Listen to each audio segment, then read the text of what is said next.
মাছৰ আঁতৰ question number 1 আজি লৈ আনিছোঁ তাৰে উত্তৰ। ইয়াৰ প্ৰশ্নটো হ'ল উদ্দেশ্যপূৰ্ণ আৰু অৰ্থপূৰ্ণ শাৰীৰিক কৰ্ম হিচাপে কৰ্মশিক্ষাৰ ধাৰণাটি ব্যাখ্যা কৰক।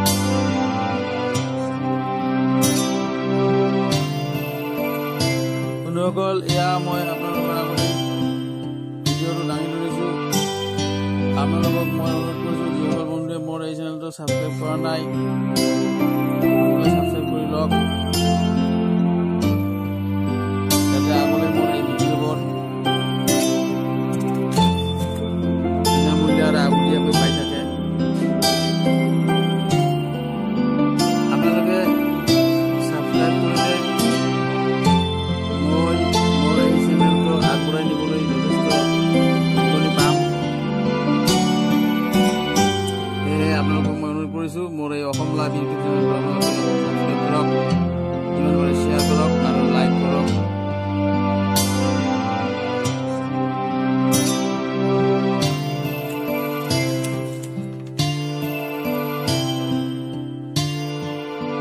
বন্ধুসকল, এয়া লাষ্ট পেজ।